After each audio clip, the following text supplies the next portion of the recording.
Bonjour à tous, bienvenue sur Trade Life Future. Donc on est le jeudi 21 novembre, on vient d'avoir le chiffre des allocations au chômage américain qui est sorti bon, avec moins de demandes d'allocations.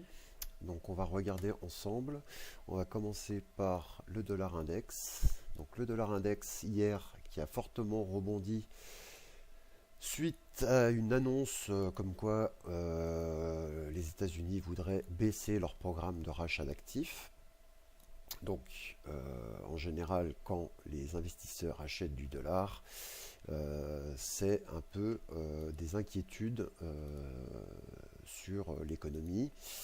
Donc, on va surveiller aujourd'hui. Donc, je vais vous mettre le graphique journalier. Là, on voit qu'on est sur la borne basse du nuage, mais en journalier, on est allé frotter la partie supérieure sur les sommets à, on va dire, 80-40 approximativement, le R1 jour.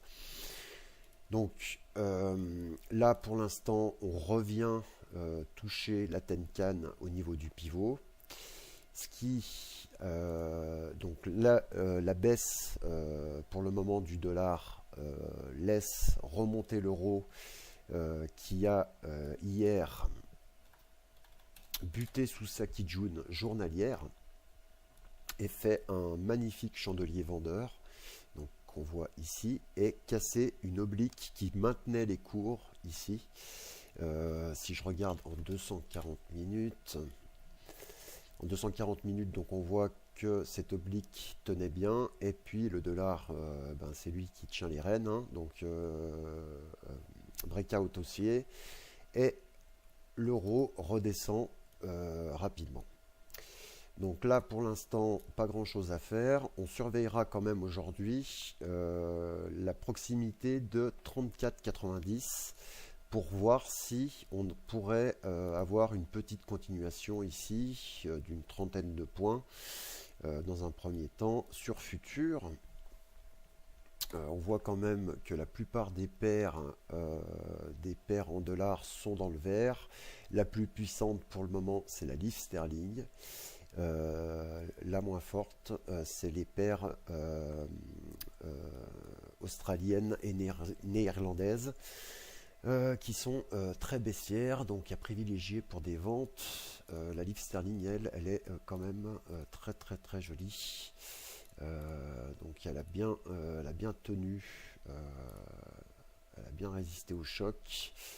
Et pour l'instant, on pourrait remonter tout simplement vers 1,6170 dans un premier temps. Et vraiment, le gros seuil qu'on surveillera dans les prochains jours, c'est les sommets à 62,45 à peu près.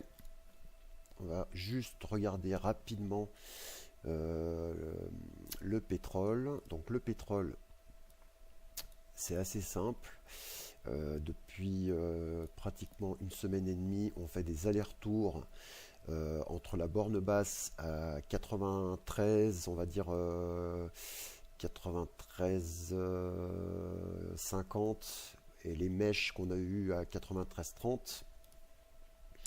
Donc les plus bas ici et les plus hauts, donc récents à 94,45.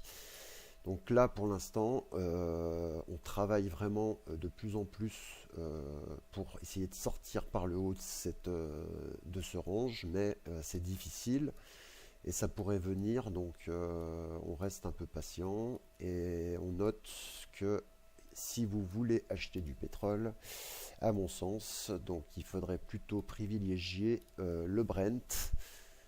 Le Brent, lui, qui donne un signal possible d'achat. Donc si on avait une belle petite clôture en dessus,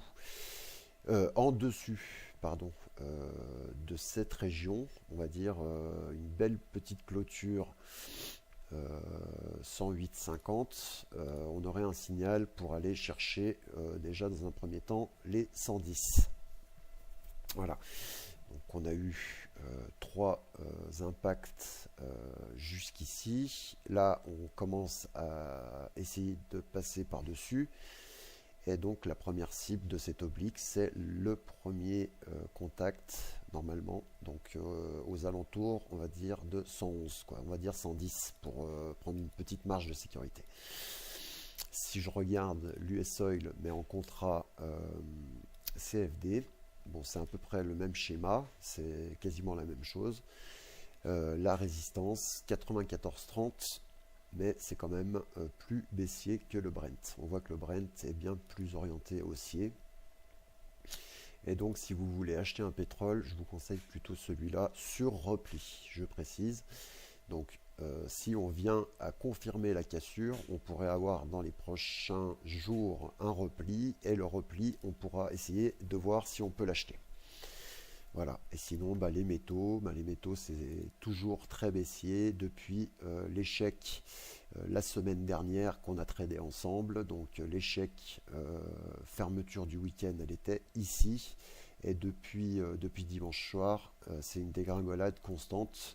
Donc pas d'achat. Et les seuils en dessous, si vous êtes en attente des seuils en dessous, donc c'est 12,34 et 12,22.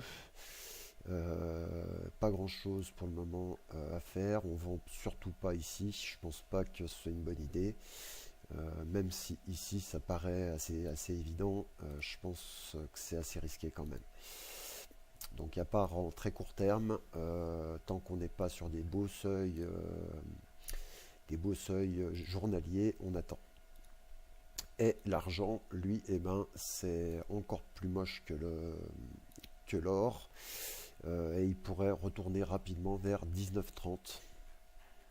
Voilà, donc le seuil à surveiller aujourd'hui, c'est 19,80. Voilà, je vous souhaite une bonne journée, de bons trades, et puis je vais me remettre dans le bain tout doucement. Je viens de rentrer, donc je vais attendre l'ouverture des marchés américains pour voir un peu ce qu'on fait aujourd'hui, voir quelle direction nous donne le marché, et puis essayer de trouver des petites opportunités. Voilà, bonne journée, bon trade, salut.